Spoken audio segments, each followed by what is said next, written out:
Kita masuk ke menu pertama diskusi Sapa Indonesia Malam. Demo aliansi mahasiswa di depan gedung DPR RI menuntut perbaikan ekonomi Indonesia. Pimpinan DPR kemudian menemui perwakilan mahasiswa dan berjanji menindaklanjuti tuntutan mereka.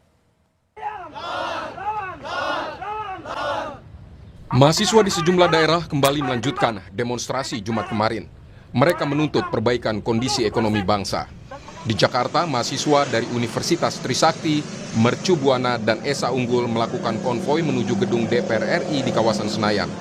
Beberapa tuntutan antara lain meminta evaluasi total program makan bergizi gratis, serta menurunkan harga bahan bakar minyak dan kebutuhan pokok. APBN cukup besar di beberapa proyek-proyek nasional tidak berdampak kepada masyarakat. Tapi apa yang kita lihat sekarang, Pertamina menaikkan Pertamax non-subsidi. Nah itu berdampak pada apa? Semua masyarakat beralih kepada Pertalite. Nah sedangkan teman-teman sekarang melihat bahwasanya hampir SPBU, beberapa SPBU itu sudah menyatakan Pertalite ini habis. Dan itu akan berdampak pada ekonomi masyarakat juga. Itu yang pertama. Yang kedua, kita bisa melihat bagaimana kita menuntut berantas semua inkompetensi pejabat-pejabat negara yang tidak sesuai dengan bidang-bidangnya. Itu berdampak juga kepada masyarakat itu sendiri. Kita melihat bagaimana kemarin MBG berlangsung. Selama itu tidak ada hal-hal yang memang terlihat begitu signifikan gitu. Perubahannya harus dilakukan evaluasi. Makanya kami menuntut pemerintah untuk berhentikan sementara MBG ini dan juga evaluasi total. Karena menurut Pimpinan DPR RI menemui perwakilan mahasiswa yang menyampaikan aspirasinya di depan gedung DPR MPR. Wakil Ketua DPR Sufmi Dasko Ahmad berjanji akan menindaklanjuti tuntutan mahasiswa. Beberapa aspirasi telah kami langsung sampaikan per telepon tadi kepada pihak eksekutif, baik Menteri SDM maupun Kepala BGN, dan didengarkan langsung aspirasi tersebut disampaikan oleh kami kepada mereka. Dan tadi beberapa aspirasi yang ditujukan kepada Dewan Perwakilan Rakyat kami juga sudah sampaikan, dan insya Allah kita akan lanjutkan dan kita akan tindak lanjuti. Dalam pertemuan dengan DPR, mahasiswa meminta eksekutif dan legislatif tidak bermain-main dengan perut lapar rakyat. Sebab gelombang tuntutan bakal kembali disuarakan jika janji tak direalisasikan. Tim Liputan Kompas TV. Pimpinan DPR bertemu dengan massa mahasiswa yang kemarin berunjuk rasa menuntut perbaikan ekonomi bangsa. DPR berjanji akan meneruskan tuntutan ke pemerintah, termasuk soal penurunan harga BBM dan evaluasi program makan bergizi gratis.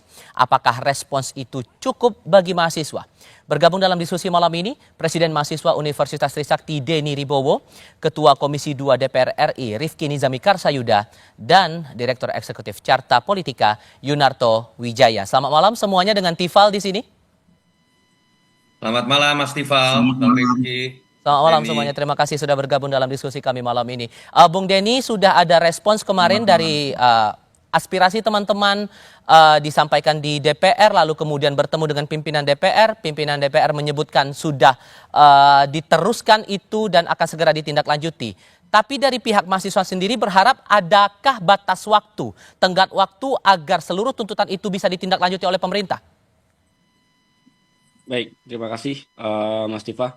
Dari kami sebenarnya mengembalikan ke mekanisme di lapangan, Mas. Jadi kemarin ada beberapa hal yang memang dari pihak DPR-nya sendiri yang menjanjikan ke kami, salah satunya pembebasan teman-teman kami itu mereka ngasih batas dengan sendirinya. Mereka kasih batas 7 kali 24 jam bahwasanya mereka akan membantu pelepasan tersangka teman-teman kami. Lalu untuk permasalahan ekonomi, kemarin sebenarnya dari kami memberikan batas 30 hari, tetapi hal itu memang belum kami sampaikan karena kemarin belum bisa diselipkan dalam ruang-ruang diskusi, sehingga kemarin kita sampaikan bahwasannya hal ini ketika dalam waktu dekat permasalahan ekonomi, karena tuntutan kami kemarin terkhusus kepada permasalahan ekonomi yang pertama tidak dapat direalisasikan oleh pemerintah, kiranya teman-teman dan juga masyarakat akan dengan sendirinya bisa melanjutkan perjuangan-perjuangan dan juga kritik terhadap pemerintah. Mungkin seperti itu, Mas. Jadi saya perlu penegasan lagi. Jadi sebetulnya teman-teman membatasi paling lama 30 hari harus dipenuhi janji itu? Atau bisa lebih singkat lagi daripada itu? kita berharap bisa lebih singkat karena kemarin beberapa jajaran eksekutif yang ditelepon oleh pihak legislatif bahasanya dalam waktu dekat ini. Seperti itu. Spesifiknya dalam waktu dekat itu bagaimana? Lalu pihak eksekutif yang Anda dengar percakapan antara pimpinan DPR itu dengan siapa-siapa saja? Kemarin ada 2 orang yang memang secara terbuka oleh pimpinan DPR ditelepon langsung terbuka kepada kami dan beri pengeras suara. Ada 2 orang, yang pertama ada Ketua BGN dan juga Menteri SDM yang kemarin dipertanyakan langsung atas permasalahan rakyat terhadap tuntutan-tuntutan kami. Yang Anda dengar saat itu Menteri SDM bicara bagaimana atau responsnya bagaimana, lalu Kepala BKN meresponsnya bagaimana? Baik, yang pertama terkait dengan Menteri SDM, terkait dengan permasalahan BBM, yaitu tidak adanya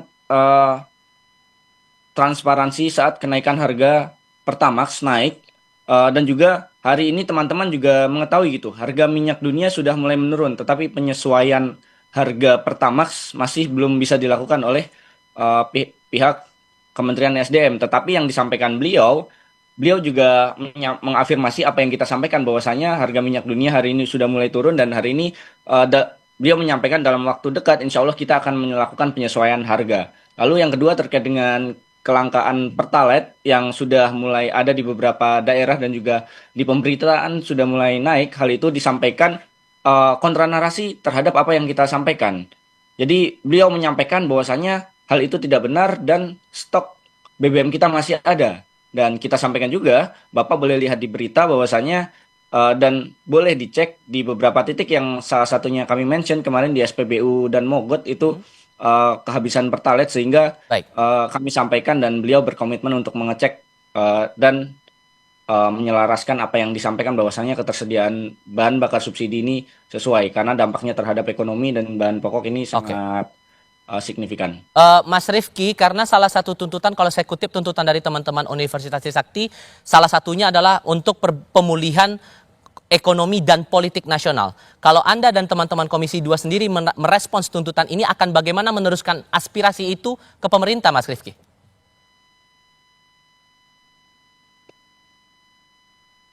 Ya, satu definisi stabilitas politik itu kan memang kami harus cermati betul apa yang dimaksud oleh adik-adik mahasiswa. Tetapi jauh sebelum aksi demonstrasi ini, lebih kurang 10 hari yang lalu, Komisi 2 DPR RI telah menggelar satu rapat kerja dan rapat dengar pendapat yang saya kira merespons kegelisahan para kepala daerah, baik itu gubernur, bupati, kabupaten, kota di seluruh Indonesia, terkait dengan 2 hal.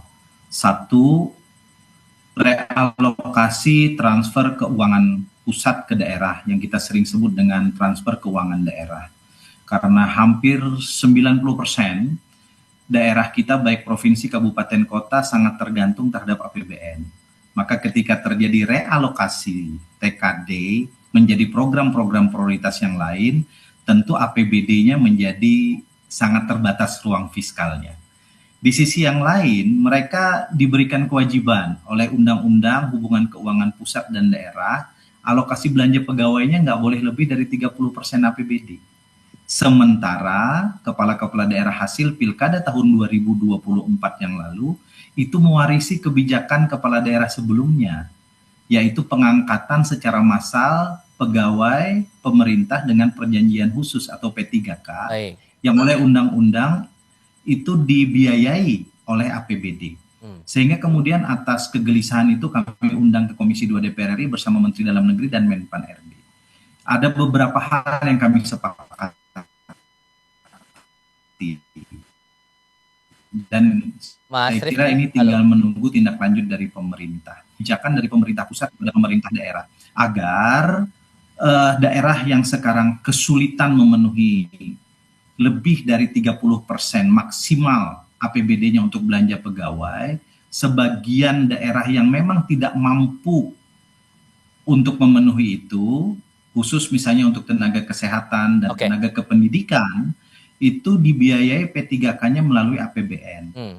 Sorry saya potong, Mas. Sorry saya potong. Kalau kemudian kembali ke pertanyaan saya merujuk pada tuntutan dari mahasiswa ini, kemungkinan dari DPR untuk meneruskan itu ke pemerintah, apakah bisa lebih cepat?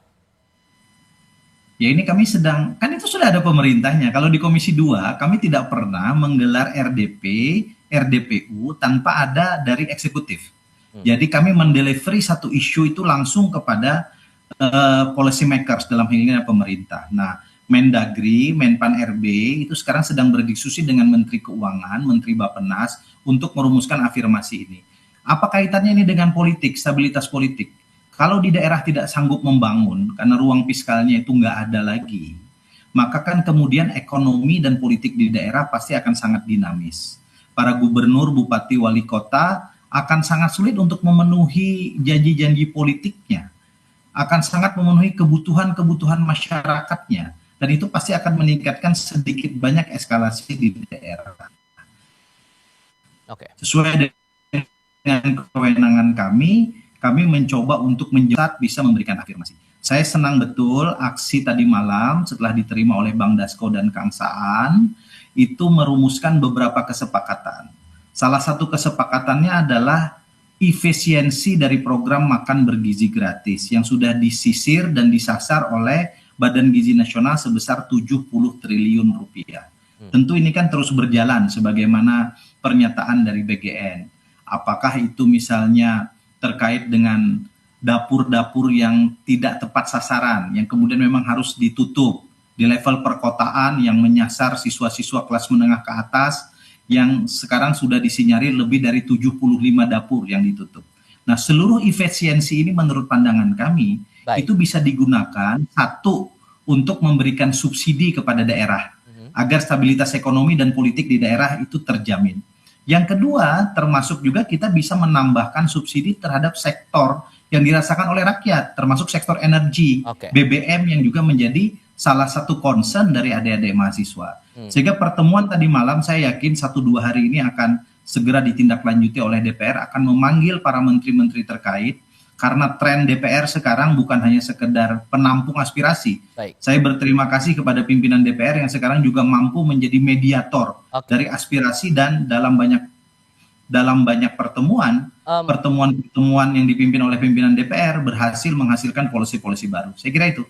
Mas Toto, kalau Anda punya ekspektasinya akan bagaimana tindak lanjut dari aspirasi ini? Aspirasi dari mahasiswa disampaikan kepada DPR, kemudian DPR akan sampaikan itu atau ditindaklanjut kepada pemerintah. Tapi tindak lanjut atas tuntutan itu sejauh mana Anda menaruh ekspektasi itu, Mas Toto? Catatan pertama, Mas Tifal, dan ini menurut saya catatan bukan hanya kepada DPR dan pimpinan DPR ya, tapi kepada teman-teman mahasiswa. Kalau kata kuncinya adalah transparansi, misalnya tadi satu contoh terkait dengan kenapa tiba-tiba BBM Pertamax naik ketika harga minyak dunia sudah turun.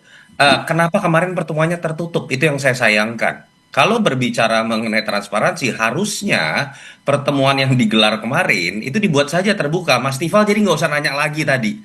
Apa aja yang dibicarakan, isinya apa, menteri apa yang ngomong, isinya apa. Sehingga kemudian, karena kan begini, pertemuan kemarin itu atau aksi yang langsungkan oleh teman-teman mahasiswa itu kan mewakili masyarakat. Bukan negosiasi antar dua pihak bernama mahasiswa dengan DPR saja.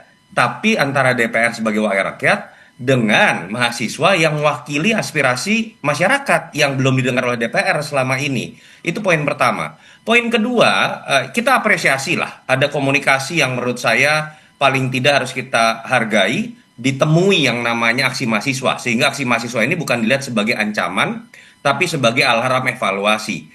Tapi ini kan juga mencerminkan sebuah hal yang sudah teragregasi sekian lama.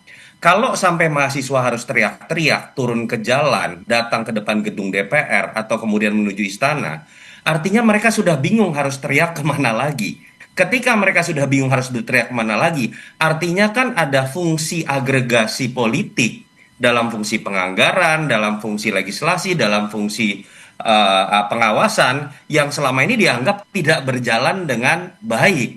Ketika misalnya saya berikan contoh, ketika muncul misalnya terkait isu anggaran MBG, Bang Rifki sudah mengatakan disyukuri akhirnya ada pemangkasan, bisa digunakan untuk TKD, mungkin bisa digunakan untuk mensubsidi lebih untuk bahan bakar kita. Pertanyaannya kan adalah ketika kemarin dianggarkan kemana DPR kita sampai 335 triliun yang sekarang terbukti itu pemborosan, bahkan sudah menjadi bagian dari korupsi. Ketika kemudian ada pengadaan-pengadaan yang luar biasa pemborosannya, ketika terjadi tidak tepat sasaran dalam target MBG, ketika terjadi perencanaan yang salah, kemana teman-teman komisi yang terkait dengan MBG? Kalau itu terjadi dalam dialektika sebagaimana mestinya, harusnya kan teman-teman di mahasiswa ini bisa aktif belajar, nggak usah perlu ke jalanan lagi.